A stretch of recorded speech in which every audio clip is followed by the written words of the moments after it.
Thanks for joining the Joss and Crowd podcast, where we talk about photography, business, life, and a little bit more. We're just going to run with it today. Let's go. We are recording. So thank you so much for being here. I'm really excited about this. If you want to go ahead and tell us a little bit about yourself and why you're so passionate about what you do. And then we can get started on today's topic that we still have a topic for.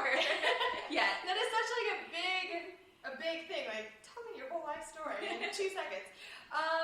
So I have a program for girls and moms to help girls really anywhere from 5 to 18 just step more into their confidence. And it's kind of weird actually because I'm not a mom. I have no children. I don't have a little girl, but I have I'm a nerd. So I have my degrees. I have a couple degrees in sociology. So I'm obsessed with understanding how society works, how people think, why they think what they think. And I found myself going through school, and I took a course when I was in college, and it was like all the light bulbs went off in my head of, oh my gosh, because for so long I would diet, I would eat one meal a day, I would take diet pills, I would do all this stuff to try to change my body. I spent all of my freaking high school graduation money on a procedure to get rid of all my cellulite, because I wouldn't wear shorts. Since I was in 6th grade, I would go to Florida when it was 110 degrees, and I would wear pants to Disney World because I didn't think anybody should see my legs. I hate saying that, but I hated my legs. So I did everything in the book to try to change how I looked. Then I went to college, and I saw this documentary that was life-changing, and I was like, oh my gosh. I feel like none of the dudes in the class got it, but I feel like all the women in the class, we looked at each other, we were like, what just happened? We realized with marketing and media and photoshopping and all the things that we see, and now social media, which back then there wasn't. We had Facebook, but it was totally different. It was wow, that's why I struggle with loving my body. That's why I hate my legs. And then I got angry. I'm like, this is not okay. Why do I feel this way? And why is it that these people are getting paid millions and billions of dollars to make me feel insecure about something just so I buy a product? And it was just this is crazy. So then I got obsessed with that and just went on this whole journey of just learning about women and health and our mindsets and all of that. I graduated. I obviously, like many people, I gained lots of weight when I was in college. So then I was like, okay, I want to lose weight again. But now I want to do it the healthy way. How can I do it in a way where I love and appreciate my body so I don't let these people win, right, that are wanting me to hate my body? What can I do? How can I have both? Can I actually love my body and want to change it at the same time? And that was a battle in my mind of how do I do that? Because in my mind, I always felt well, if you want to change yourself, then that means that you don't love what it is, right? And so I went on that whole journey, and I was in the have been in the fitness, health, wellness industry, nutrition coaching, personal trainer, group fitness, all that stuff. And I just realized working with so many women that they would lose weight. They would, they would work out. They would eat healthier. And yes, they would feel better, but they still struggled with that, even though I've lost all this weight, even though some of, my cellulite has gone, or some of my stretch marks are going away, or whatever, they still didn't love themselves completely. So it was, how can I make a difference and really help them love themselves at the same time that they take care of themselves to reach the goals that they actually have for themselves. So then I started doing all of that working with women, and as I continued with my research with girls, realizing that their mothers play the biggest role in their lives with their body image, with their mindset, and with all that. And most of our moms are doing the best that they freaking can, right? They just really, they do the best that they can, but what else can we do to do better?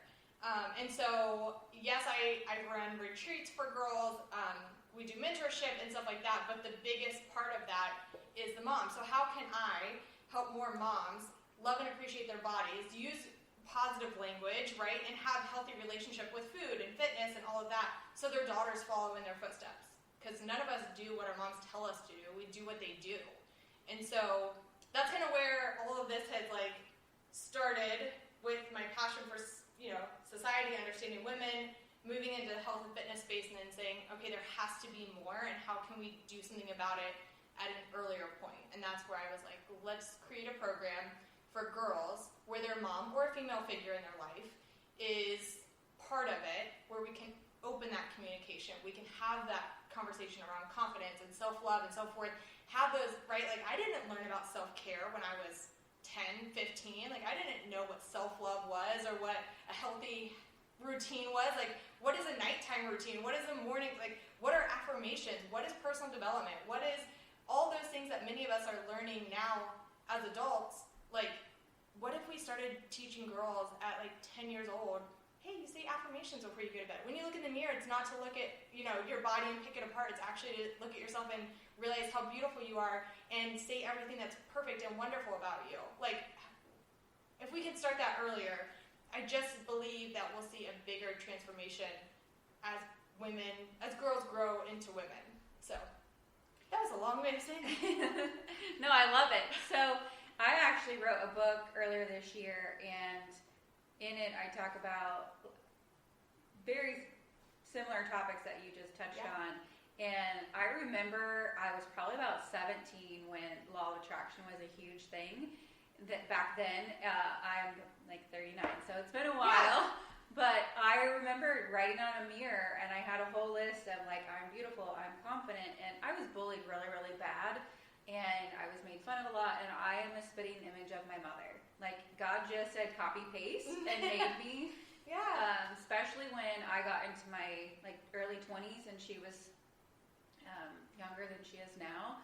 We looked like twins for sure. And she was always so hard on herself. And I had such a struggle with that because I had people making fun of me at school. And then I had my mom that was hard on herself. And I'm like, well, if these people are saying it and my mom is saying it, it must be true. Yeah. And I don't think she realized what like she was doing, because she probably learned it from her mother, who learned it from her mother, who learned it from her mother. And it's just been like an ongoing thing. But my mom was constantly always dieting and stuff. And it was like Slim Fast was like the popular thing to do. And she still drinks it sometimes. And I'm like, throw that shit away. Right. But it was just crazy how writing those affirmations was such a huge thing that I noticed between my junior and my senior year, because I started believing it. And as I got into college, I forgot all of those things. And I had health issues that took over. And I kind of forgot all of that. And when I started my business, everybody was talking about law of attraction and positive thinking and affirmations and self-worth. And I went down a rabbit hole, and I just fell down that slide. And I realized that I needed to like find a different mindset shift. And it's crazy, as being a photographer, how many people are hard on themselves.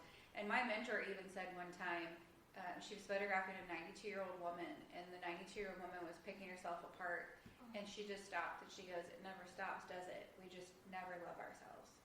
And she's like, no, you don't. And it was such a sad way she said it, and I'm like, I don't really want that life. Yeah, that's BS. Like, we have to change that. Yeah. Like, that's crazy. There's no reason that somebody at 92, like, that's a long time to live and feel that way. Yeah. I ended up having to have my face reconstructed, and I don't look like my mom anymore. And she was really hard on herself. We had a very dominant nose structure, but I ended up having mine broken when I had dental work done. It's a whole chapter in my book. But it changed my whole face, and it was so sad to me. And I even talk about it in my book, how people started treating me differently, and I didn't like it because it was such positive attention. And I gained weight, and I stopped working out, and like a whole other thing. Because I didn't hear those voices in my head that people, it wasn't even in my head, it was people that were sitting next to me at restaurants, just little kids at the pool would make fun of me and stuff. And I had said so many times, I'm not going to change my face just because other people are not liking it. Like, I like who I am when I look in the mirror. And then when my nose broke, I was like, okay, God, thanks for answering a prayer in a really weird way. Yeah. But it just never goes away. I mean, even changing myself to how I wanted to look, when I didn't even have a say on it, I still reverted and didn't like who I was, because I was getting good attention all of a sudden. And so I definitely feel like it's a battle. My clients are so incredibly hard on themselves constantly. And I think that has made me appreciate myself a little bit more. There are definitely days when it's harder, but I have learned photographing hundreds and hundreds of women through the last 20 years. Every single woman has the same insecurities. Every single one of them. Yeah. And that's the crazy part is that, but people we don't want to talk about it.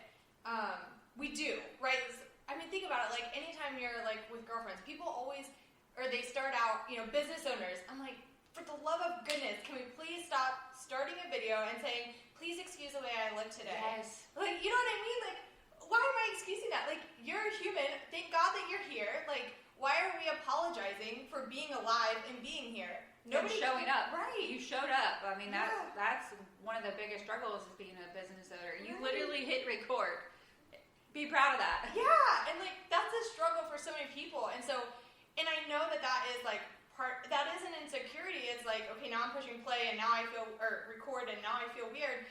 But we have to stop apologizing, because when you, like, for example, if it was you and you're apologizing for how you look, all that does, like, scientifically, all that does for me is it makes me think about how I look.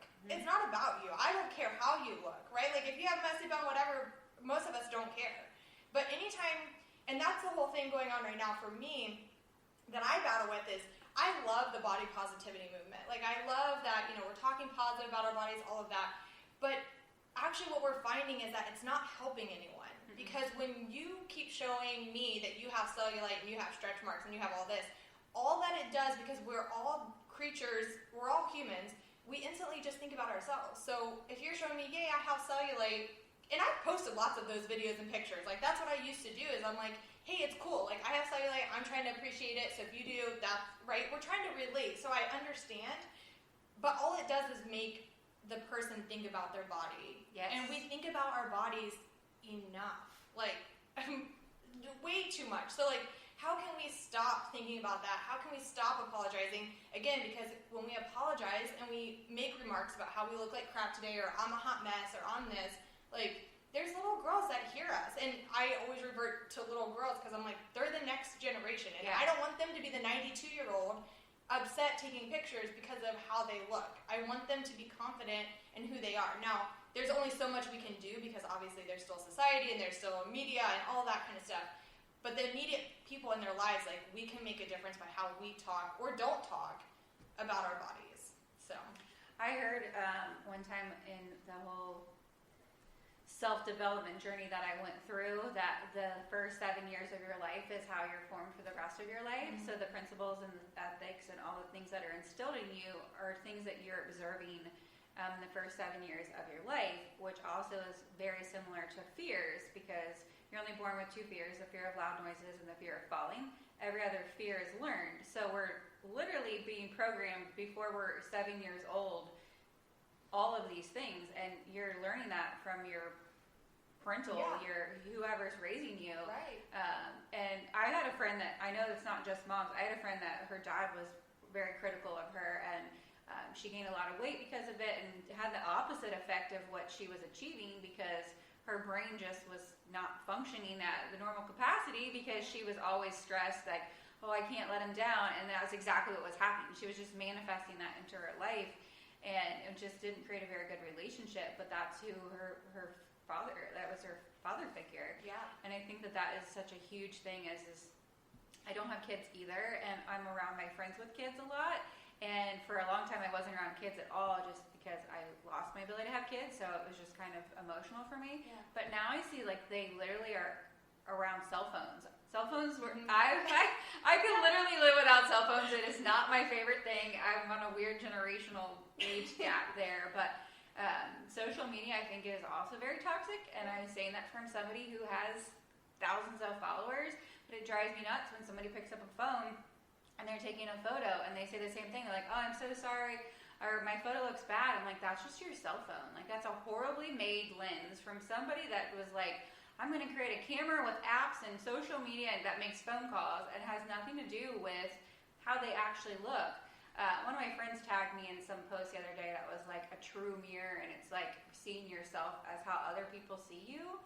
And it was so weird to watch somebody like get so emotional about how that's how they looked.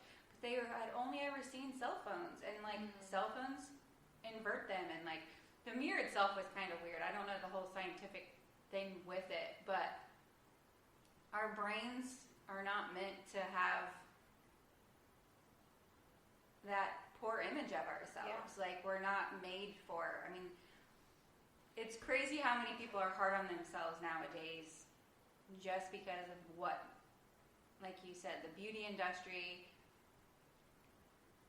that the beauty industry tries to sell us because they're marketing. That's how they make money. And as a photographer, it's also hard because I went to school for graphic design. Photoshop was what made me fall in love with photography. I love doing photo manipulations of like surrealism and creating all these like cool scenes and stuff. But as a photographer that photographs predominantly women, my clients wanted that whole magazine front cover, make you feel like a model on a front cover. And I did that because that's what they did. And about 5 years ago, I realized I was spending so much of my time photoshopping, and I was never heavy-handed with it at all, just little things, but I was really excited to have the whole body positive come out because I didn't feel like I needed to edit so much. But like you said, I'm not a big fan of it because it seems to point out the things that people are, not.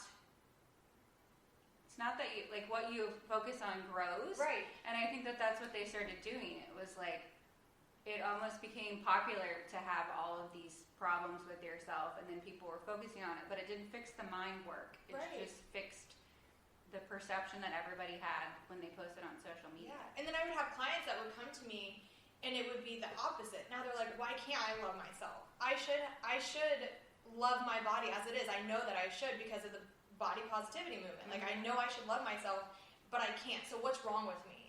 Like, that was the thought process. And I'm like, oh my gosh, that's the thing. Nothing is wrong with you. Like, let's become aware of why you have these thoughts about yourself.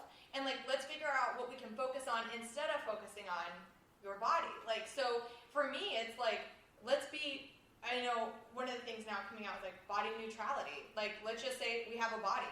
Cool. Now what? Like, we're so much more than just how we look. Whether you want to pick apart your flaws or you want to, I don't use the word flaws, but pick apart the parts of your body that people say are flaws, or whether you're like, yay, I look great. Like, whichever one that it is, that's cool. But like, think about it for a second. And now, like, let's move on. What do you want to do with your life? What do you enjoy doing? What are your strengths? What are your passions? Like, you're so much more than just how you look. So I like to say body neutral or body confident. Like, let's just be confident that we have a body. It does what it's supposed to do. It allows us to live a great life.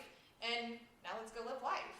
Like, and I agree and support that. So true. I had numerous surgeries, and my body had started failing me so many times. And when I got better, I was just so grateful that I had the body. Like, I didn't care that it had scars. I didn't care. And the best shape I ever was in my entire life, and I was exercising every day and super fit. I had close friends that were like, you're disgusting looking. You look too skinny. Like, you should eat a cheeseburger. And I'm like, okay, so before it was don't eat the cheeseburger because you're overweight, and now you're telling me to eat the cheeseburger. And I had to stop and go, listen, I'm happy and I'm healthy. Like, I wasn't healthy for a really long time, and this is me wanting to be healthy. So if you think I'm disgusting, then go F off. Right. Because exactly. I have to live in these bones, in this body, and this is mine. And like, I've gained weight more than I would like to have. And when I try to actively work out, it's not I need to be this for somebody else. Like, I know I want to be healthy. I work out and I eat to be healthy. And that's what's crazy to me is my friends, I have great support friends, and some that are great, that are just not people that I talk to about certain things anymore. Because it doesn't matter if the person is what they consider overweight. If they're healthy, then that's what is important to them. But it got them through the day. Like, your body is yours, and you're the only person that's going to have it for your entire life. Right. Like, you should probably become friends with it. Yeah, right? Like, if you're going to have a healthy relationship, like, the number one relationship that should be healthy is the one with yourself. Yeah. Like, with yourself, with your body, with, like, you live with yourself. You're the only person that you're with 24/7 your entire life. Like, it's crazy that a lot of people don't make that their number one priority. Like, we have to make that our number one priority in order to, like, truly live. So, yeah, it's just crazy. And it's so interesting that you say that, because same thing happened to me, right? Like, for me, a lot of people didn't make remarks when I was quote-unquote overweight, but when I became healthier and fit and what felt really good to me, I was told to eat a cheeseburger. I was told, like, oh, you're getting too small. Oh, you're this. And it's like, and it's one of those important things for us to remember, that when that happens, it's really just them projecting onto us, right? Like, their own insecurities, their own frustrations of, you know, for the most part, it's probably them wishing that they could make healthier choices, and they struggle with that. Like, but I don't know when it became okay, probably forever, to make comments on women's bodies, but you don't hear many people making comments like that to men. Yeah. Like, for some reason, it's okay to talk about a woman's body. Like, we all can have an opinion and talk about that, but, like, we don't see men's body positivity. I mean, there's probably some. I'm not saying, like, I'm not trying to make a general, like, thing. But body positivity, when you use the hashtag, you're probably going to see mostly women on social media. You're not going to see lots of men. But again, that's because from the day that we were born, we were socialized that the number one thing that we should be is pretty. So, like, that's been our whole, like, life socialization. And just like you mentioned, you know, from the time you're younger, you mentioned, like, you know, your fears. And it's so interesting because this is kind of off the topic of bodies, but, you know, girls, a lot of the research shows that girls don't, you know, when they become women, we apply for less jobs because we don't feel like we meet as many of the credentials, right? We are less likely to apply for, you know, upper management, or, you know, apply for the raise or demand a raise or whatnot. And a lot of it always comes back to when girls are little, they are conditioned to not take chances, not take risks, right? Like, be careful on the monkey bars, which you should be, because I fell and broke my arm on the monkey bars. But, right, like, we're just, boys will be boys, right, quotes. Boys will be boys, so they're out wrestling, playing around, getting crazy and dirty and muddy and all the things. And girls are like, okay, don't get dirty, you know, keep your hair like how it's supposed to be, you know, and don't get hurt, you know. So we just, from the day that they're born, they're just treated differently. Like, girls are held more, like, as newborns. Like, it's just this thing that just happens. More delicate. Yeah. And so then the effects of that then is that then we have women who are self-conscious of their bodies, but also of their abilities, right? Of speaking up, of using their voice, of demanding the raise, of demanding, you know, a new job title, whatever that may be. And so it's just so much of that where you can get angry about it, but then we can be like, okay, well, what can we do about this? And that's where I think we as business owners, as people in this, like, field working with women, especially with bodies, like, we can be the voice of reason. We can help make a little bit of a change, right? Like, if one woman stops saying, oh, I look gross in that, or, oh, I hate the way that I look, if they stop saying that and one little girl hears her, like, realizes, oh, we don't say that, like, that's going to make a difference, and that can have a ripple effect. So that's my little. I agree with that. My background is funny you said that. I have been a manager at most of my jobs, and I always was like, I need to do, it was like I had to prove myself. I'm like, I know that I'm capable of doing this, and I know I want to be in management. And I always got beat out by guys, and I always got beat out by somebody that was more emotionally strong. And it always just irritated me because I was an emotional person. I still am. Yeah. But I'm also the girl that laughs at funerals because I get nervous. And, like, I can still say what I want with tears in. Like, one of my favorite quotes, and I'm probably going to jack it up, but it's, say that even if your voice shakes. Mm-hmm. And one time I was watching Sex and the City. I can't remember the episode, but Samantha had this, like, powerful job or whatever, and she told the guy off, and she held it in, and she got on the elevator and burst into tears. And I was watching the show, and I teared up, and I was like, oh my God, I can relate to this so much. Yeah.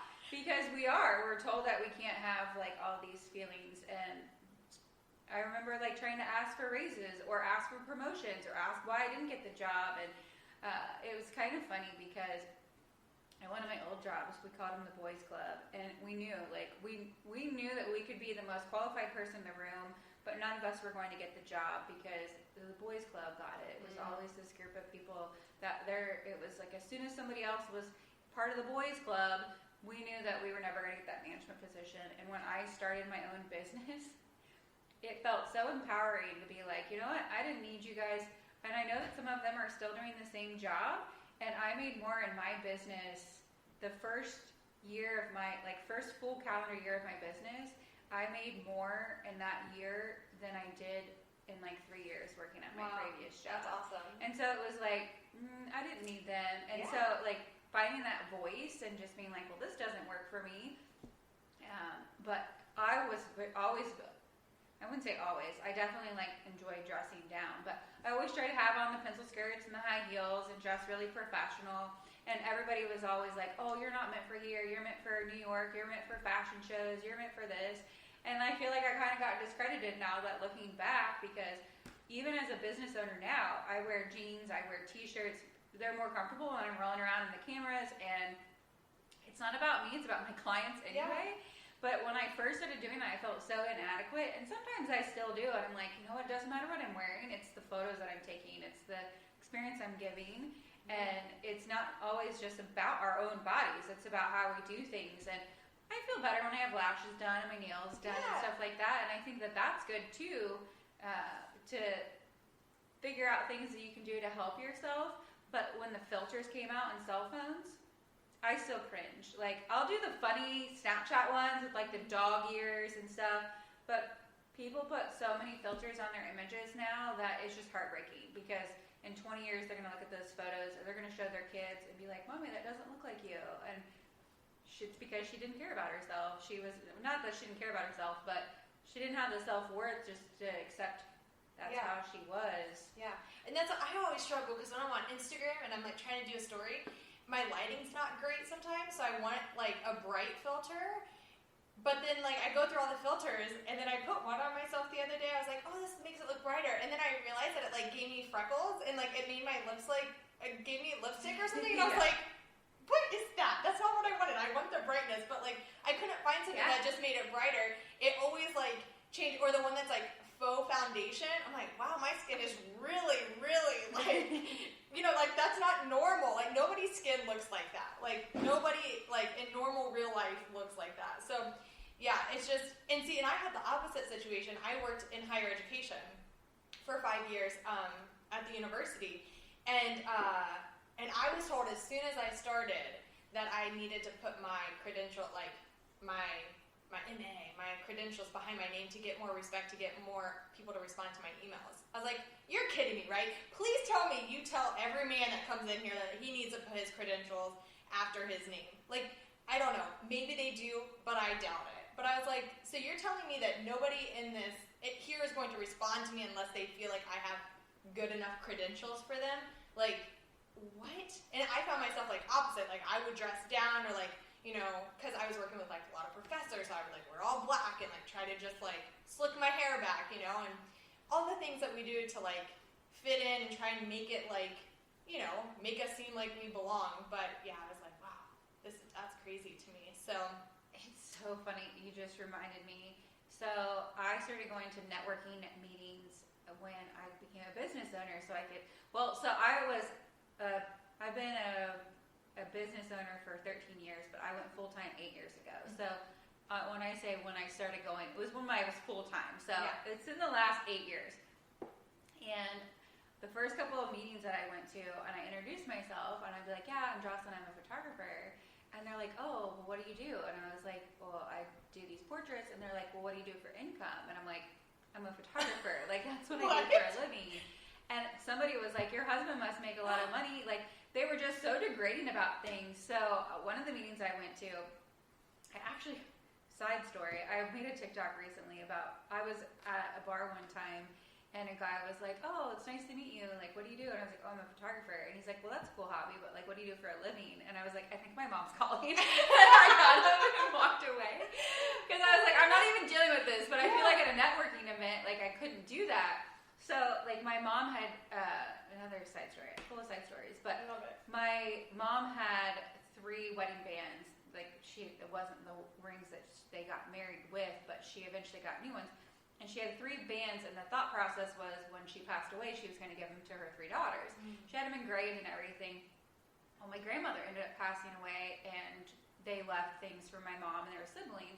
She's like, my mom was never here for us to enjoy this, so she gave us the rings, and it was, of course, it was my birthday. It was like, we're all crying, but like, it was nice that she said, like, I want you to enjoy these things now, so I can witness you enjoying them. So I had a wedding band, so I started wearing it as a wedding ring, and the amount of people that respected me more at these networking events because they assumed that I was a business owner that was married. And it was weird how I said, like, I'm an entrepreneur, I have a photography studio, and I never introduced myself as a photographer. Instead, it was I was a business owner, and the amount of, like, just respect how people treated me was so incredibly different because they looked at me as more established or something like that. And so it's crazy that you said that, like a title. And I always wonder, like, do men have that same thing, or do other photographers have that? Because it's just, I wasn't even married, and I was married a wedding. Most of my photos that you can look at through the first 5 years of my business, I always had a wedding ring on. Wow. And it was just absolutely odd how going to these networking events, they treated me so differently as a business owner. And I'm like, is it just this wedding ring? Now, I also wonder sometimes, was it something that changed with me when I put the wedding ring on, that I was more confident or something too. So I'm sure there's a psychology behind that for sure. Yeah. It's just crazy how if I have always said, and I should quote myself on this one, I wish everybody could see the world with their eyes shut because we'd be so much more gentle with each other. It drives me nuts to see all these people in comments, and like if somebody can have, especially on TikTok, I'm a big person of TikTok, and I just see so many people that have so much positive information in their video, and the comments are all about like, oh, I love your hair, I hate your hair, or where'd you get your scrunchie? And where some of them are intentional, the other ones, their message just is not, it's not getting through. I wonder sometimes too, even, I'll post really educational things on TikTok, or even on my IG reels, and I'm like, I wonder if I got more views if I had makeup on, or like if I was skinnier, if I showed more boobs, or like. So yes, maybe, but I'm wondering though if you would attract the right market. Like, so for example, the reason why I say that is because I had a post go viral on Facebook, believe it or not. One of my reels, I just, I'm a TikToker too. So I start with TikTok and then I just repurpose it. That's what I do, Yeah. So I repurposed one of them, which on TikTok was like, nothing happened with this video. It was just like, whatever. There wasn't much interest. Because again, my people on TikTok are a lot of like female empowerment, yay, hype girl squad type people. Like that's who sees it. On Facebook, I don't know if it's because I was newer to posting reels or what happened, but Facebook decided it was a great idea to send my video to all types of men who did not love and respect women. Oh, they might love women in a weird way, but they do not respect women. So I had a flood, like it just went viral with mean, hateful comments of who I was as a person, how it's going to be old and gray, alone, and how that's why I'm not, all these things, right?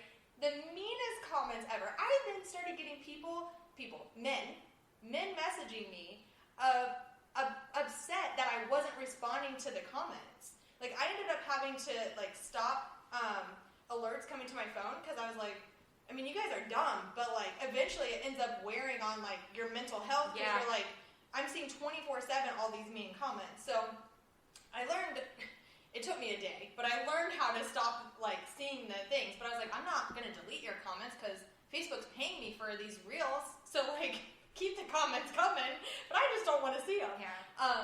But yeah, so then it's like, again though, it sent it to all these people. So yeah, I had more followers and more people commenting and stuff, but now it's just a whole bunch of hateful men that just want to give me their 2 cents about their, that I don't care about.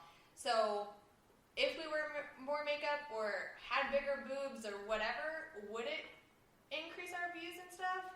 Probably, but then we might not get the people that we're supposed to get, and then you would get probably more mean, hateful things.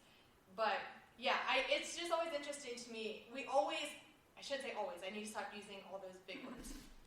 A lot of times, women, even us, like, we give other women compliments on how they look, like on their posts and on their videos, which is nice. I'm not gonna lie. I love when people give me some fire emojis. I'm like, yes, I felt good in that moment. Like, thank you for appreciating that. Like, but at the same time, it's really nice to hear all the compliments that we don't hear, right? Like, I want to be told that, like, you're inspired by my business. I want to be told that, like, you're going and doing different things because of something that I said or shared. Like, I want to hear that you think I'm a great human and that I'm making a difference. Like, I want to hear those things because I hear that my hair is beautiful and I love your lashes. Like, I hear that. I mean, I'm not trying to, like, boast on myself, but, like, I hear those things because when you post pictures and videos, that's what people say. Yep. They don't say about, like, the stuff that you actually really care about, right? And so that's where, for me, like, that's one of the biggest things that I really would love for women to do more for each other is, like, share those things, right? Like, yes, your smile is beautiful, but I also love how you bring positive energy when you walk in a room or whatever, like, that thing genuinely is. So we hear more compliments. And again, what that does for little girls is it tells them, like, hey, we're more than just how we look. And we tell other women and other girls, like, what we love about them. Like, so I just think it's so powerful and so important. And then back to what you were saying about, like, going to networking events and, like, getting respect. That's why it's so important for us as women, especially business owners, to support each other and, like, to have that community of women that are just like, I got you, like, I see you, right? Like, I don't care if you have a ring on, I don't care what this is, like, I support you. Because, and again, that's so important for me for little girls, because how often have we heard that girls are mean? Like, we have this whole mean girls thing, and people are like, don't be a mean girl, mean girls, mean girls. I can tell you, I've heard lots of men talking about their work environment, and they're mean men. There are, like, and they talk more drama and more crap about each other than I've heard a lot of women talking. So, like, but we have this whole connotation with girls. Like, we tell them from the time they're 5 years old to watch out for mean girls. What if we stop saying that? What if we stop telling girls that girls are mean? Because what we say becomes reality. So if we're all warned that they're mean girls, how are we ever going to trust each other? And if we can't trust each other and we can't support each other, like, then we're going to be alone, because men don't have our back. Some men don't have our back, okay? So I should have said that from the very beginning. When I say this, I don't mean all men. I love men. Generalizing, yeah. I'm happily engaged to a man. Like, I love men, but, it's just one of those things where it's just, words matter. And I know we don't have to be so sensitive to every single word, but when we just keep telling girls that there's mean girls, like, it makes us fight against each other. And we're more alike than when we are different. Mm-hmm. And absolutely. We are such a powerhouse when we're together. I think a lot of times, too, when people say there are mean girls, I wonder if a lot of, like, there are mean girls. I feel like it's crazy how I feel like there are women that, especially on TikTok, that bash men and, like, they're not making a generalized statement. Like, they just hate men. Yeah. And it's crazy to me because there's women that have done cruel and awful things to me. Yeah. And those are, like, what I would say mean girls. But as a general, when people are like, oh, girls are mean, I think a lot of them just have boundaries, and we didn't know how to respect them. Mm-hmm. And I feel like I got, the more boundaries I had when I started, I feel like my real growth in life came when I became a business owner, and when I started establishing boundaries. I actually have a podcast about it with Safina Duke, couple episodes prior to this, and it was just incredible because that's when people kept, like, saying, like, oh, you've changed, you got mean. I'm like, you used to be such a sweet person. I'm like, no, I just got boundaries. Yeah.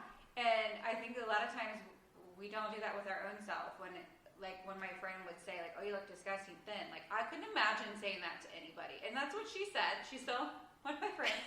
But, like, I knew that she just didn't mean it as, like, a ill intent. That's just how she was brought up. She is older than me, and that's how, like, that generation was, where it was, if you're not a size 2 on the runway or on the TV screen, you have to do all these things. And, like, even Nip Tuck, like, they made TV shows promoting all of this.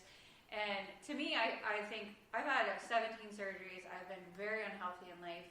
And to me, I want to be healthy And if that makes me feel good, then that is what like is going to be portrayed. So I do think there's a fine line between like the body positivity movement, because people are like, I want you to be comfortable and confident in your skin, but I want you to be healthy. Yeah.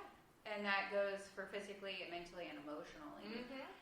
It's definitely something I've struggled in the last couple of years because of the people that are around me are just so full of self-hate, and they don't even realize it. And I'm like, here I am looking in the mirror, thankful that I'm alive, thankful that my body has gotten me through this. And you're pointing out all the things you don't like about yourself, which are also the same things that I have on me. Right. And I'm supposed to love me when you're sitting there hating yourself. And then I have to tell the voices that you're telling me when I'm like, I love who I am.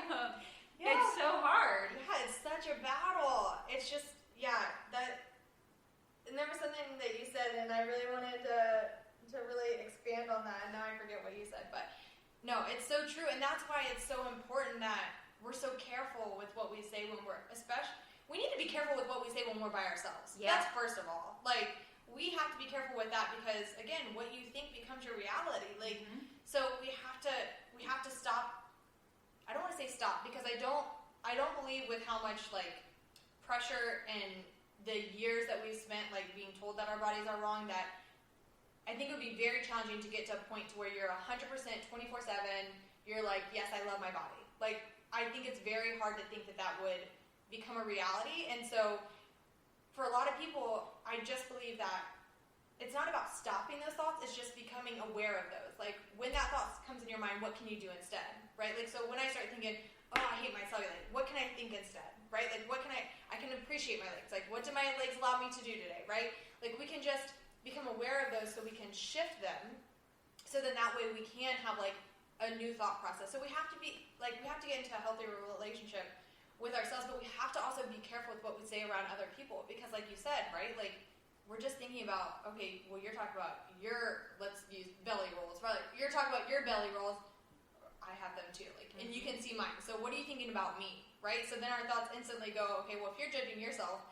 what are you judging about me then? Absolutely. But the part of it, though, that's crazy is that so many people, there are lots of people who look, for example, you, right? Like, your clients are probably looking at you like, oh my gosh, she's so beautiful and she has it all put together. Like, she, like that, they see you different than they see themselves. So when they say that, they're not saying it about you. They don't see you with, like, all the imperfections that they're pointing out on themselves. Like, they see you as the perfect person because they see you different than you see yourself. And so they don't mean it that way, but, like, we have to be so careful with those words around other people. Like, if there's anything that we can do to make the world a better place for other women, it's that. We have to stop talking about those quote-unquote imperfections. And I don't believe we have imperfections, because who decided that we have flaws? I just want to know. Who decided? Yeah. Who decided that wrinkles were bad? Because they're normal. They don't affect your health. My cellulite, by the way, doesn't affect anybody. It doesn't affect my health. It doesn't hurt your eyes, and if it does, then you should stop looking at it. You know what I'm saying? Yeah. Like, it doesn't, stretch marks don't affect my health. They don't affect anything, right? And so we have to ask, I always go back to that, right? When I start judging my body, I'm like, who said? Okay, Danielle, who said that those wrinkles were bad and they need to be fixed? Who said that your cellulite is bad and needs to be removed? Who said, right? Like, if it doesn't affect my health, then why does it matter? And so, and again, but I'm not against fixing things. Like, if you're like, you know what, that really brings down my self-worth, my self-esteem, like, I really wish that would go away, and you find something that's healthy, a healthy way to remove your wrinkles or whatever, I'm not here to judge anyone. I think you should do whatever makes you feel good. So I'm not against that. But like you said before, there's also this weird thing when you want to work out and you want to eat healthy. Like, I know I've posted sometimes and I'm like, yeah, like, I'm not hating on my body, but my body right now doesn't love me. Like, right now, how I am in my body right now, I teach group fitness classes, I work out on a consistent basis, but I have not been consistent with my healthy food choices. And so my knees are starting to hurt more. My back is starting to hurt more. When I teach my classes, I struggle to breathe more than I did just 6 months ago. So it's like those things where I'm like, I'm in tune with my body to where I'm like, it's yelling at me and I get to decide how I'm going to treat it now. Like, I hear you, now what can I do about it? Because, right, that's a healthy relationship, that communication. We're communicating like, what do you need? Am I willing to give it to you or am I not, right? Like, and I get to make those choices. But what some people do then, and so I'm asking people to stop doing this, is when we see someone, especially a woman, that wants to work out and eat healthy, and they say, I'm going on a journey, I want to be healthier, I want to work out, I want to do this, first response that most people say, you're so pretty, you're perfect the way you are. You just nailed it on the head. It's Every time. It's mind-blowing that happens, because I gained weight, and that's a whole other topic, but like I had some gut bacteria that I got after a surgery I had, and so like I've been trying to heal my gut, and the weight gain from it has been ridiculous. Yeah. And it's crazy when I'm like, oh, I need to lose weight. One of my friends were like, I said something about how I wasn't healthy right now, and they're like, what do you mean you're not healthy? You look fine. I'm like, it has nothing to do with my looks. Like, right. I know that when I get up in the morning and I crack and my back hurts, and like you said, my knees are hurting, I have more fatigue. Like, we're not listening to our bodies, and we judge it by our looks. And like, of course we want to feel good. I don't think like anybody is saying like you want to look in the mirror and be like, I feel good, I feel pretty. Like, that's so funny because we have a whole song about I feel pretty. But anyway, it's crazy to me how you're right. Everybody does say that. And earlier this year, I had sent a message to a guy, and I was like, I'm going to be really vulnerable with you right now. I know that I want to lose X amount of weight, and I have a date that I want to lose it by, and I'm telling you because I know that you will be like accountability for me, and I will want to keep like staying on focus. And I knew if I told him, he was going to be supportive, and my friends in my life necessarily would have been like, you're fine, you're pretty. Yeah. And he was like, I think that that's great. I think that's a big goal that I don't think you necessarily need to lose. But I'm here and support you and what you decide to make your health better. And I was like, if every person could just respond that way, because it doesn't matter. Obviously, like eating disorders are a huge thing, especially with a lot of my clients.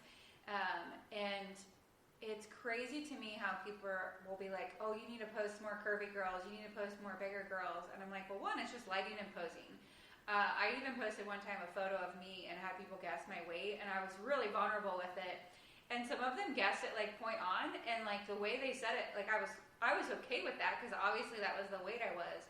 But they were like, you can tell you're big. And I'm like, okay, that sounded like backhanded. Like that was just not, the way they said it wasn't correct. Yeah. I'm 5'10".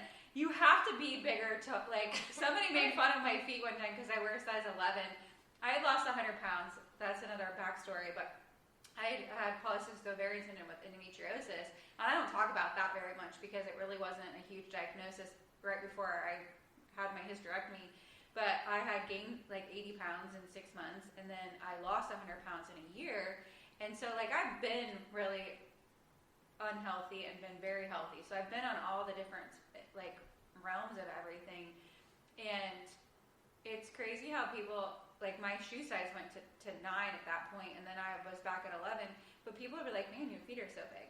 I'm like, I'm 5'10". I don't want to fall over. This is science, people. Yeah, like I can't. And like somebody said one time, like they're like, wow, you have really long fingers. I'm like, yeah, they hold my camera really well. Like I don't get to say how, like there was not an index when I was born that was like, I would like to be 5'10", and I would like to weigh X amount of weight, and I would like green eyes. Like you don't get to say any of those things, but obviously even with weight, especially with women that have health issues, we don't necessarily like. I could have been eating like every perfect recipe. There was no way my body wasn't going to gain weight because my hormones were out of whack. My thyroid was out of whack. There's nothing nothing that you can do about that unless you fix those things. So it's just kind of crazy how people will comment and be like, you need more curvy girls. And I point blank said, okay, well then come into my studio.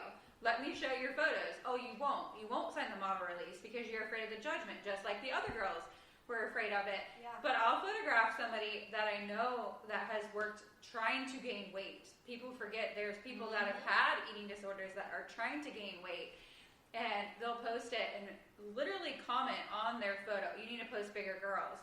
And I'm like, she's worked so hard to eat and to gain weight, and you don't even know what you're saying to her. Like there's no happy medium. Nobody is ever going to. You're never going to be content with what everybody else is saying. You've got to be content with yourself. And I don't think that that is something like I'm great at, but I definitely, when you talk about things on your social media, I was like, hell yes. Because you're right. Like, I know that when I have like low engagement or the algorithm isn't picking up, I just have to post a selfie. And as soon as I post it, it's like, oh, you're so gorgeous. You have such pretty eyes. And then my engagement backs up. And it's stupid that Facebook, which is a whole other topic, because they keep the toxicity, the beauty industry keeps the toxicity going because that's what sells. Even as a business owner, we are literally taught, find a problem and solve it. So the beauty industry found the problem, and they've been trying to solve it, and they created the problem because nobody gave a flying rat's ass about cellulite until they found all these different tools that cost thousands of dollars to fix it. Yeah. And that's the thing, with all my clients, when we go through our whole journey and we work through this process, it's realizing that beauty is a social construct, meaning that it's not effing real. There's no such, like, if you're like, what is the definition of beauty? Nobody has the definition. There's no define. Because it's going to be different based on where you live. Like, what is beautiful in one space is going to be totally different in a different space. Some cultures, if you're skinny, that's not beautiful. It means you don't have money to eat. Yeah. So they look at beauty as, if you are bigger, if you do have more curves, you're more beautiful. Some places, if your skin's darker, if your skin's lighter, or, if your hair's longer, if it's blonde, or if it's darker, if it's, there literally, you can go all around the world and there's different definitions of beauty. In 10 years, even where we live right now, the definition of beauty is going to be so completely different. You're never going to be able to reach it. So what does that mean? The beauty industry keeps making money after money after money after money because the problem was never solved because you will always be, quote unquote, imperfect. So like that perfectly imperfect, I effing hate that statement. Everyone, because who decided what's imperfect? I think we're all perfect exactly the way that we are. Yes. Unless you're a horrible human, and then you suck. But other than that, nobody's body is imperfect. It is the way that it is for a reason. And so and again, like you said, when you reach out to someone and you're like, hey, hold me accountable, I want to be healthy, let's stop effing me. Healthy doesn't equal looks, like you said, right? Like, they're not the same. So stop telling someone that they don't need to work out or whatever because they look good. It's not about looking good. And so that's been where we have this whole issue now. I saw one woman's video. She was like, because I have lost weight, she was like, she was like big into the body positivity portion of like social media, and they, I guess, like ostracized her. They were like, you can't really be part of this anymore because you don't understand. She's like, what are you talking about? Like, we all have issues, whether you're a size 0 or you're a size 20, it doesn't matter what size you are. Like, we all struggle with something. And so the whole point of all of that then is, let's stop effing talking about our bodies. Like, we don't need to talk about it. We can have these conversations because I think it's important for women to have these conversations of why do we think this way, and how do we get over this, and how can we support each other, and how can we do this? And then we say, okay, now the goal is every single day to think about our bodies less and talk more about everything else that's more important. That's why my whole mission in my life, I don't know why it was put inside of me, because again, I don't have children, I don't have girls, it doesn't make sense in my mind, but it was just put into my soul, I think, when I was born, that I want to live in a world where no little girl looks in the mirror and dislikes who she sees. It's not about what she sees, it's who she sees. Because I want her to focus on who she is, not how she looks. So how can we get to that? And I believe that it starts with us. It starts with women like us who actually care, who actually have connections with other women, who can support them and empower them, so then they can go out into the world and be like, okay, I'm not using this word anymore, I'm not talking about my body in this way, I'm going to see food as fuel, not as something that I talk about how, I shouldn't be eating this today. I'm going to see fitness, I'm going to let my kids see me work out because it's not a punishment, it's a joy to be able to move my body, because not everyone can do that. Absolutely. Right? So it's having that mindset and that connection, so that way we can just touch one woman, one little girl, and we say, so that way we can live in that world where every woman just looks in the mirror and loves who she sees. It's not about, and again, it's not easy to love your body when you're told your whole life that you're supposed to hate it. So it doesn't start that way. It doesn't start with, I love my cellulite today. That doesn't even feel right coming out of my mouth. But I can appreciate it. My mom has tons of cellulite. Thank you, Mom. I got it from her, right? That's my connection to my mom, right? So I can appreciate my body for what it is. And every day that I appreciate it more leads me closer to loving it more. And so when I can love mine more, when I can appreciate myself more, then I hope that other women in my space will do the same. So one of the things that I talk about a lot is gratitude, and I think that having an appreciation for your body, I know that mine is not perfect, but I know that I almost wasn't here numerous times. And the first time I walked after I had a hysterectomy, and I walked about 10 miles, and on the last 2 miles, I walked on the road because I like going, you have to turn around and come back, so it kind of forces you mentally. In the last 2 miles, I called my mom, and I was like, you got to get me through this because I'm getting tired. She goes, I can't believe you just did this. Like, you just had surgery like 2 months ago. What are you doing? I'm like, it just felt really good. And I just kept going. And she's like, do you want me to come pick you up? And I'm like, no, because I know that I'm capable of doing it. So probably like I have 1 mile left to go. And I said something, I'm like, I think I just stepped on a rock. And she goes, do you need new shoes? Like, why can you feel a rock? And I was like, no, I'm barefoot.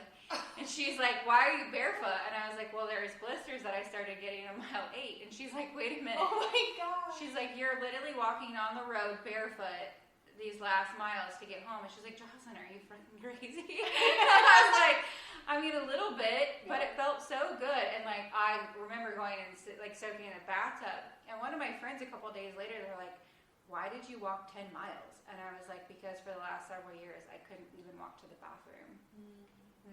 My body was keeping me from doing what I wanted to do, and I wanted to see how far I could go.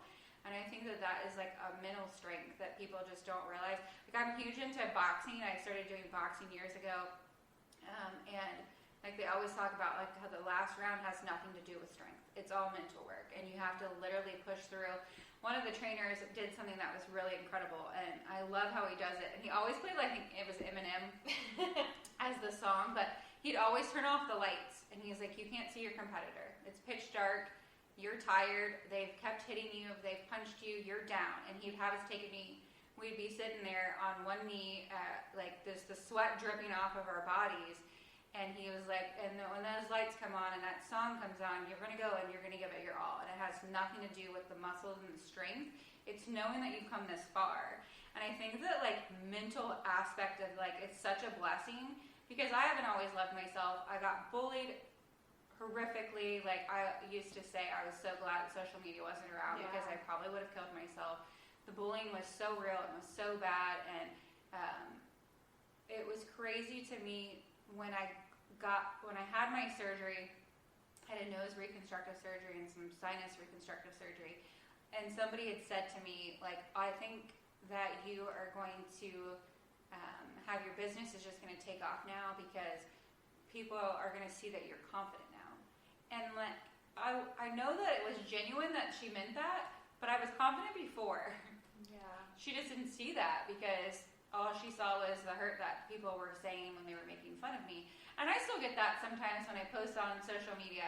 Like, I think TikTok has actually helped that a lot because people show up who they are now, and you don't necessarily have to have your hair and makeup done to do things. You just post the video and go. It's more natural. But I still get nervous sometimes. Like a couple weeks ago, somebody was like, okay, receding hairline. And I just deleted the comment because I had COVID this year and I lost like all my baby hair. Like, so yeah, I do have a slight receding hairline, but I had COVID. Like, I didn't have any symptoms except for like long COVID. It was like weird things, and like they're growing in now. Like I have the hair and stuff, but you're just setting yourself up for people to be that way. But thank God for the delete button. But I think like I had a video that I said.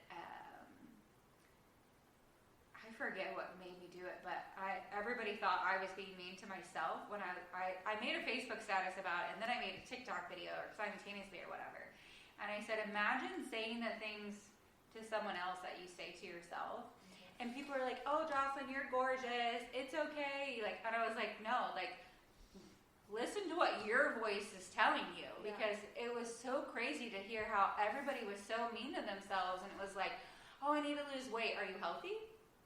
Like, focus on that. Like, if you're healthy, then, like, maybe just drink some water, eat healthy. Like, it's crazy to me how I could talk about this probably as much as you could. It's crazy to me how people are just so hard on themselves for no reason other than somebody else thinks that they should. Yep. And the people that were cruel to me aren't in my life anymore. Like, I graduated, I switched jobs. Like, if I don't like somebody, I just delete them. I move on. They're not going to be around when I'm 80. And when I'm 80, I want to be able to still walk 10 miles in my bare feet. Like, and I think that that's what we need to focus on more. It's very hard as a photographer to hear all of the self-hate people have. It definitely has a mental toll on it. It's something like I have like an education platform for photographers, and it's something that I want to touch base with them on there, because I think people love taking photos, but they don't take into consideration the mental process of how things go, especially as being a business owner, just the comparison that happens. And it's very discerning is the word I'm looking for, that every time you photograph somebody, especially families, when the mom's like, will you just make me look thin today? I just want to look thin. And I'm like, you're standing in front of all of your kids and they're hearing that. It was very eye-opening. In 2020, I flew down to Florida to visit my parents. I was worried about their mental health. Yeah. And my mom was missing her 50th year class reunion, and she was so bummed about it. She'd probably be so mad. She knew we were talking about it. She was just upset. And I said, why are you upset? She's like, it's been 50 years. And I was like, and nobody in your class like has been in your life for 50 years. Like, she's like, well, some of them are. And I was like, and you can pick up the phone and you can call them right now. It doesn't make a big difference. And she was like, well, a lot of those people made fun of me, and I just want to, show them that I'm a confident person now, and I like who I am. And I'm like, your daughters see that. That's all that matters. Yeah. It was very, like, this will probably be the episode she watches. I'll get a call from her. I did teach her how to listen to my podcast. So she'd be like, Jocelyn, I can't believe you called me out like that. Like, it's okay, Mom. But it's right. Like, I had to tell my mom, I'm like, Mom, when you're making fun of yourself, you're making fun of me. And she's like, no, I'm not, Jocelyn. I'm like, you are. We are spitting images of each other. And like you said, that was your purpose, and you don't even have kids because you see it. Yeah. One of the things, maternity photography is one of my absolute favorite things to photograph, and I've never got to experience that. Yeah. So I think we sometimes just see the world differently because we're on the outside of it and we're looking in instead of. It's just like when somebody's in an abusive relationship and you're like, why can't Samantha see that she's in such a horrific, I've been there myself, like a horrific relationship. And that's what you're seeing is you're noticing like these mothers are saying these things in front of their daughters or parents for that matter. Right. And they shouldn't. Like, there's no reason that we can't just accept. Yeah. We don't have to be in love with it. Right.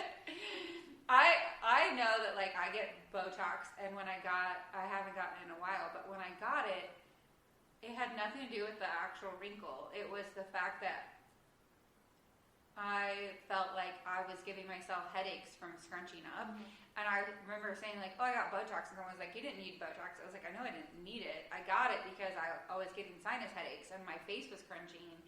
And so, like, it's crazy how when people instantly go, well, you don't need it. Yeah. But here's the thing, though. And if you wanted it to remove your wrinkles, fine. Good for you. Yeah. Right? So, like, that's the thing where, like, I'm anti all of that because I'm like, I know that we all feel like we got to change everything because they want to make lots of money. So, I'm irritated by it. But at the same time, I also live in this world. I enjoy doing my makeup. I enjoy doing my hair. And if one day I decide I want to get Botox or I want to, do whatever to my body, that's my choice. Like, and as long as I'm doing it with a healthy mindset. That's what's important to me. Like, for other women. Like, if you want to have Botox to change your wrinkles, if you want to do this surgery to change the cellulite on your legs, like, do it, but let's make sure we're good up mentally, right? Like, let's make sure we're in a healthy relationship with our bodies, that we're not doing this because we feel like we need to look a certain way or do something for other people. Because, I think you mentioned that just a little bit ago. Like, we think and want to change so many things because we're told that we should. And so we're living in this bubble of this world of trying to live up to other people's expectations. Like, so my mission every day is like, I ask myself, like, am I doing this because it makes me happy, or am I doing this because it lives up to the expectations of other people? So So like with my business or with my body or with my relationship, you know, I've been with my significant other he's my fiance now. See, it's so weird to me. We've been together for 13 years, right? And we've moved across country together. We've built 2 houses together. We have dogs. We've lived like a great, happy life. And there have been times, you know, where just over and over, people are like, when's it going to happen? When are you getting married? What's he afraid of? You know, and inside I'm internalizing like, oh my gosh, like people probably think like we don't have a healthy relationship, right? Like people probably think like something's wrong with us. Like, why can we not commit? Are we not committed? Are we really in love? And then I just like, I have to slap myself and I'm like, wait a second, are you happy? Like, do you wake up happy every day? If the answer is yes, then I don't care. Like, I've never been one of those people that like dreamed of my wedding day. It's just not my thing. Like, I'm excited for the honeymoon because I want to go travel, but that's it, right? Like, it's never been my thing. So like, that wasn't important to me. It was important to everybody else. It wasn't important to me. But yet, I started allowing those thoughts to come like, oh my gosh, maybe something is wrong. And then again, that's where I had to get really strong in my, you know, in my beliefs and in my opinion that like, no, this is right for me. This is the right choice for me. This is the right decision for us. Like, we feel good, we're happy, we're healthy, like all the things. Other people's opinions don't matter. Like, this is us. So like, that I think allowed me to be more confident even in other decisions, because when you have to not defend, I never defended myself. I was just like, leave me alone, stop asking that because it's none of your business. Like, when I made that choice and it goes so against what the expectation is, right? Like, I'm 35, I'll be 36 soon. So like, I'm supposed to be married, right? We're supposed to be married by now. We're supposed to have 3 children by now. We're supposed to, you know, have all these things. And so when you get really like, you're really strong in your beliefs and in your opinion about who you are, and you feel good about who you are and what you're becoming and all the things, it's so much easier to be confident about, you know, all the other things that come. So it's just about, confidence is a muscle that we just have to work over and over and over again. It's not, you're not going to wake up tomorrow and be like, I'm so confident, like I love my body, I love everything. It's like, I get to wake up tomorrow and choose confidence. I get to choose to appreciate my body more. I get to choose happiness. I get to choose those things, and it will lead to the point of where, you know, where you'll wake up more confident every single day. So it's not beating yourself up over that. It's just using every single day to get closer. So I think that you touched that completely. It's a choice, I think, too. We can wake up and choose to look in the mirror and go, I feel pretty today. I feel confident today. I'm capable. I feel strong. And one of my friends, and that's a whole other topic, but it's the same line as we were talking about, like drug addicts. And I had said to her, I said, nobody wakes up in the morning and it's like, oh my God, I think I'm going to do heroin today. right. There's things that have led up to it that has caused them to make those decisions that have led down those destructive paths. And that's the same thing that happens with self-care and self-worth is there are things that that have taught us, whether it be classmates or coworkers or a significant other that has programmed us to think of those things, and you just have to make a choice to undo it and acknowledge, like, you know what, I'm okay with this today, or I'm not okay with this today. And if I'm not okay with it, what am I going to do to change it to make me happier? Mm-hmm. And I don't think people realize, like, it's not something... I feel like I've said this statement so many times in the last year. Nothing happens overnight. Like, you're just not going to wake up. You're not going to make a decision like, oh, I listened to this podcast today. They were amazing. I'm going to just love myself today. Like, you have to consciously make an effort every day. And I know that since 2020, I struggled with it because I used to never leave my house without makeup on. And then in 2020, it was like, why am I putting makeup on to go to a store for 5 minutes for people that I'm not going to talk to? And so now I'm even realizing it, like, it's 2022. I had to look at the date because I have time work sometimes. I'm like, what year is it? I know. But like now I'm like, you don't have to do all of that unless you want to. And if it makes you happy today, then you should put on the makeup. Now, I do feel like I feel better about myself, but it's for me. It's not for anybody else. And like you said, getting those things, like I didn't want to have my nose surgery, but when it happened, I was very grateful for it. And I was glad that there were resources, and I think that if there are people that want to do it for their own benefit, but it's also for health benefits. Like, I'm breathing better, you know. So I know that we have another podcast that we have a permanent tattoo makeup artist, and we touch base on the same thing. She's like, do it if it makes you happy, not because somebody else has, because those people that are bringing you down aren't going to be in your life for the long run. And if that is somebody you're married to, you should probably get a divorce. Please check out of that relationship as soon as possible, because they're probably being toxic in other forms in your life too. Yeah. But I think it's all, like you said, you mentioned, drugs and all of that. It's being empathetic, giving empathy to other people to understand. Nobody woke up this morning choosing to be, whatever their situation is, but we get to give empathy to other humans because life is difficult and everyone was dealt a different hand and we can never understand what it's like to walk in someone else's shoes. So we get to give empathy to other people, but we also get to give empathy to ourselves. And so when we can give ourselves more empathy with all the things like you just, talked about, right? Doing it for yourself and just being empathetic towards yourself, then again, we go through that process of appreciating and loving ourselves more and healing that relationship that we have with ourselves that has kind of been broken because of the outside world. are there certain steps that you recommend that people can do to help improve that thought process, or things that they can do to love themselves more? Well, the first thing, and we've touched on it a couple of times, is just gratitude, right? We talk about gratitude all the time, about being thankful for life and what we have and homes and all of that, but we have to, if our body image is what's really struggling, we have to start showing gratitude to our bodies. So some people like to do it in the shower, some people like to do it when they first wake up. I like to think about it right when I first wake up in the morning, before I even get out of bed, I'll do a quick stretch, and then, just like you had mentioned before, right? Your hands allow you to do photography, right? So, and sometimes my stomach doesn't feel the best, and I'm like, oh my gosh, I ate such a big meal last night, and I still feel it today. But then I'm like, I'm so grateful today for my stomach that allows my I can process this food, right? Not everybody has the ability to process food the way that my stomach does. So I can process this food that allowed me to hang out with my friends and enjoy a good meal. As silly as that sounds, right? It's allowing me to think about my body and what it does instead of what it looks like. So I think that's the first step. Also, one of the things that's most important is that we focus on our strengths and our passions, right? Because again, if we write out what our top priorities are, most of them are not going to have the quote unquote perfect body, right? It might be have a healthy body, it might be, live a really energetic life, but it's not going to be live in a perfect body. No one writes that as their top priority. So we get to look at our lives and say, okay, am I honoring my top priorities? And what am I spending my time and energy on? If I'm spending 3 hours trying to do my hair and my makeup for a day, and my top priority is, I don't know, growing a successful business, but I spent 1 hour on my business and 3 hours getting ready, actually your top priority is how you look.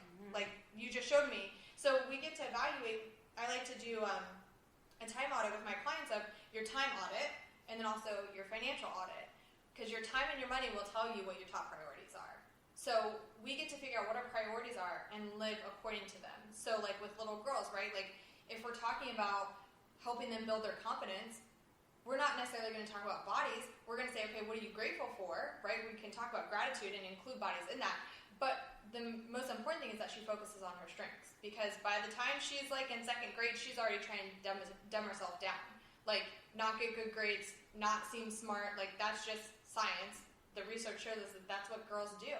So how do we get over that, right? How do we keep our confidence going is to focus on those strengths. So same with us as grown adults, right? Let's focus on what we're really, really good at and what we really, really enjoy. And if we spend our time and our energy there and surround ourselves, one of the most important things we can do is surround ourselves with people that are on the same journey. Not that they're perfect, not that they are obsessed and in love with their bodies, but that they're, like you, right? We're becoming aware of our thoughts, and we try not to say certain things, and we try to empower the people around us. That community is everything. So I think it's mainly body gratitude, focusing on your strengths, evaluating where you're spending your time. One of the other main things, and again, I'm just throwing stuff because I'm thinking about my whole client, what we go through, but one of the main things to do is become aware of where those thoughts come from. So journaling those out, thinking through, did I hear my mom say things? Did I hear my grandma say things? What did kids at school say to me that made me feel this way? Because so often we beat ourselves up over it because we're something's wrong with me because I have these negative thoughts about myself. When majority of us have negative thoughts about ourselves, but they all came from somewhere else. We weren't born that way, right? I wasn't born thinking that my cellulite was bad. I would have never thought my cellulite was bad until someone or something told me that it was. Because, well, also it's on the back of my leg, so I can't even freaking see it. Right. So that's dumb. But, like, you know what I mean? Like, somebody told me. I didn't know that. It wasn't born to me. Nobody thinks that wrinkles are bad until somebody tells us that wrinkles are bad, because, again, who cares? Like, wrinkles come from me smiling so much, right? And all the, like, enjoying life. So, like, we get to really dig deep into that, because when you become aware of where those thoughts come from, then it's freeing to be like, okay, it's not my fault. It's not my fault I feel this way, but now it's my responsibility to say, okay, now what? I know where they come from. What can I do to become healthier mentally around these thoughts? And that's where the gratitude comes in. That's where the choices every day come in. That's where, you know, like I said before, like if you have that thought, it's not about getting angry at yourself for having the thought. It's just saying, okay, I have the thought, what can I think instead? And then it's, okay, let's focus on the strengths. Or let's focus on, if I'm sitting at a football game and I'm like, oh gosh, my belly roll is hanging over my pants, I can be like, we're not thinking that. Oh my gosh, I'm enjoying the game right now. Like, I can't believe that I get to be here, and majority of people can't afford to come to this game. Like, how cool is that, right? Like, I can just quickly switch that. So it's not about having the perfect, quote unquote, perfect thoughts. It's just about becoming aware of those thoughts and then choosing to switch them. Because then as you choose to switch them over and over for years, then it becomes easier to have the positive thoughts than the negative thoughts. But it's going to take lots of freaking time. Especially if you're listening to this and you're like 35 and you're like, I spent my whole life hating my body. You're not going to love your body by next month. I mean, as much as I want you to, it's just not going to happen. But you can take these choices every single day. That's a long-winded way to answer your question. I'm not going to apologize. I am not sorry. That's what the show is for. It's okay. I've always been a talker, and podcast was just, I was born to be a podcaster. But you're great at it. I was at a lunch with my friends at Easton one day. And for those that are not local, Easton is just a mall. And we were sitting on a bench, and we get together like once a month, and we hadn't for a while. So we talked for like 6 hours. But we were sitting by the fountains, and these 3 girls had walked by. I'm assuming that one was a parent, and then the other ones were sisters, or a sister and a friend. And the girl was like, oh, it was really hot too. And she was like, I kind of want to run through that fountain. And her mom was like, yeah, I don't think you should do that. And then like started naming all the reasons of why. And it was like, it would be tacky in public, like only the kids are doing it. Like she was just discrediting it. Mm-hmm.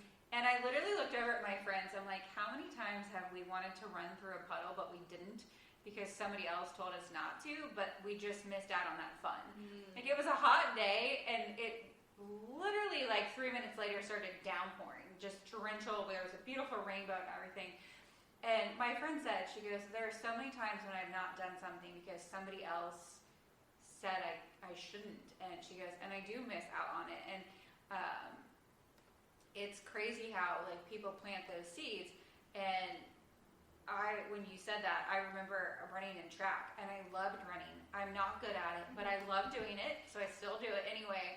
But she was like, wow, your ankles are really fat, because I had like the track shoes on, so I'm 5'10", I'm bigger. Yeah. And I instantly was like, what?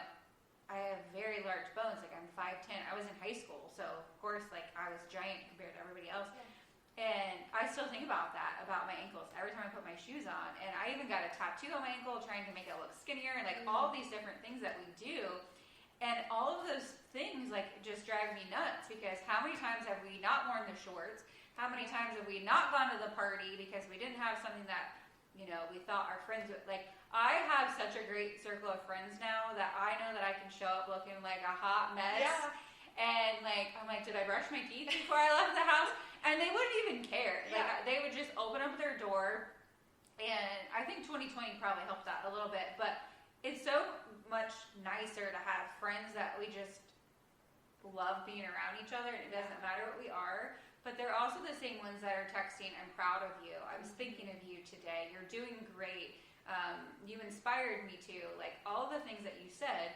But at the same time, they can say, wow, you look so beautiful today. Yeah. And it's a nice, healthy balance. And I you know, it's sad that I had to not have those for years. And now at 39 now have them and appreciate it. But you're absolutely right when you have to find that. And I'm not perfect at it by any means. But it's crazy to me that when I am in I have a swimsuit that I call my Florida swimsuit and my swimsuit that I call my Ohio swimsuit. And my friend's like, why is it a Florida? Because I went to the pool one day and I was like, I have my Florida swimsuit on because I don't care today. She's like, why do you have a Florida swimsuit? And I said, because no one gives a rat's ass about my cellulite in Florida. They're just out enjoying the beach. And in here in Ohio, they sit by the pool and point it out. And she goes, seriously? And I was like, yeah. Like, I can wear this in Florida with no judgment. She's like, that's crazy. Why do you think that is? I said, because when they're in Florida at the beach, they're just enjoying the moment. They're enjoying their time with their kids. And it's sad when I do see a mom that's not taking off her cover up because she's worried about cellulite or says it in the photos. Like, don't get my cellulite. Like, just enjoy it and have fun. Like, you might not have those opportunities again in life, and you're going to miss out on them if you don't do them. Yeah. And that's why I just always tell everyone, all my clients, I remind them every day, your goal today is to make yourself proud. That's it. Whatever that looks like to you. Whether that means it's a workout, whether it means it's french fries, whether it means it's hanging out with your friends or it's laying on the couch, it doesn't matter what that means, but at the end of the day, I want you to just say, today I made myself proud. And so you get to decide what choices you need to make yourself proud of the thoughts that you have, of the actions that you take, and all of that. So it's all about just making yourself, not other people, but making yourself just proud. Like, what can you do today to make yourself proud? You woke up today. That's a huge thing that people don't realize. Like, one day that won't happen. Just enjoy it. Yeah. I think all your information has been so helpful. I've enjoyed having you here so much. If people want to follow you or do any of your retreats or anything, how can they find you? I will also put this in the show notes so that people can click on it. Yeah, so I'm all over TikTok, Facebook, Instagram, but I'm like you, I'm a TikTok girl. So Danielle Nicole Hogle, and you'll put it in there because mine, Hogle. Everyone always spells my last name wrong, it's fine. And then for the girl program, it's prettypowerfulgirl.com. Yeah, that's all I got. That's awesome. Well, thank you so much. Seriously, this was so fun. I don't even feel like we recorded a podcast. I feel like we've just been talking as girlfriends. I feel like this is therapeutic for me. So maybe everyone just needs to go sit down for an hour and have a conversation like this with a friend. I think it's just so good. It feels good. That's how my podcast kind of started because my clients felt that way. They come in for a photo shoot and they were like, wow, just talking to you.